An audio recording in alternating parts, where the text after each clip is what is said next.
வீக்குள்ளேயே. இந்த படம் வந்து ஆக்சுவலாக பிரேம் கதை சொன்னோன்னு எனக்கு லாஸ்ட் அவரோட டிடி ரிட்டர்ன்ஸ் வந்து ரொம்ப பிடிக்கும். ஏன்னா இட்ஸ் ஜஸ்ட் நாட் ஒரு மைண்ட்லெஸ் காமெடின்னு இருக்காது அந்த படம். ஆக்சுவலாக பார்த்தீங்கன்னா அதில் ஒரு நல்ல ஒரு ஸ்டோரி இருக்கும், அதுக்கான ரீசனிங் இருக்கும், அதுக்கான ஒரு ப்ளே இருக்கும், அதுக்கான ஒரு கேம் இருக்கும். ஸோ அது வந்து ரொம்ப இன்ட்ரெஸ்டிங்காக இருந்தது. அந்த அந்த ஸ்பேஸில் வந்து அந்த காமெடி வந்து ரொம்ப பியூட்டிஃபுல்லாக எக்ஸிக்யூட் பண்ணியிருப்பார். ஸோ அதே மாதிரி பிரேம் வந்து இந்த கான்செப்ட் சொன்னோடனே ரொம்ப இன்ட்ரெஸ்டிங்காக இருந்தது. ஒரு படத்துக்குள்ளேயே தியேட்டரில் உள்ளே போய் அந்த படத்துக்குள்ளே அந்த கேரக்டர்ஸ் வந்து அந்த படத்துக்குள்ளே டிரான்ஸ்போர்ட் ஆகிடுறாங்க.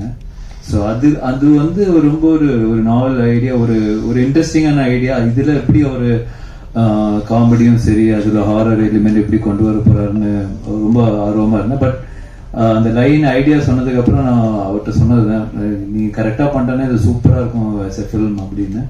ஸோ கம்ப்ளீட்டாக பண்ணி முடிச்ச உடனே really like it. Santhanam sir கேட்ட உடனே அவருக்கும் ரொம்ப பிடிச்சிருந்தது.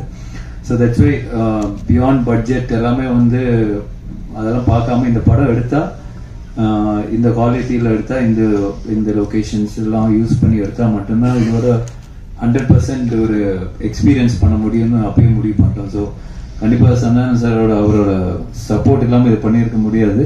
So I think full and full Santhanam வந்து இதில் வந்து உழைச்சி அவங்க பிரேமோட சேர்ந்து என்னெல்லாம் பெஸ்ட்டாக இதில் பண்ண முடியுமோ அவங்க 2 பேரும் சேர்ந்து பண்ணியிருக்காங்க. தட்ஸ் என்னோட இன்புட்லாம் ரொம்ப கம்மி தான்.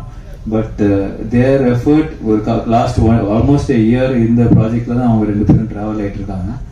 ஸோ கண்டிப்பாக இந்த படம் நல்லா வந்து இருக்குன்னு எல்லாரும் நம்புகிறோம். ஸோ இந்த 16th ரிலீஸ் ஆகும்போது நீங்களும் பார்ப்பீங்க. So definitely very happy as a ப்ரொடியூசராக இந்த படம் ப்ரொடியூஸ் பண்ணியிருக்கேன்னு ரொம்ப ஹாப்பியாக இருக்கேன். அண்ட் கண்டிப்பாக அந்த ஹாப்பினஸ் வந்து இன்னும் அடுத்த லெவல் போகணும்னு நினைக்கிறேன். டெஃபினெட்லி இது மிகப்பெரிய சக்ஸஸ் ஆனால் இதோட நெக்ஸ்ட் லெவல் 2 கண்டிப்பாக சேர்ந்து பண்ணுவோம். So definitely looking forward to it. Very positive about this project, அதுதான் நான் சொல்லுவேன். So thank you so much.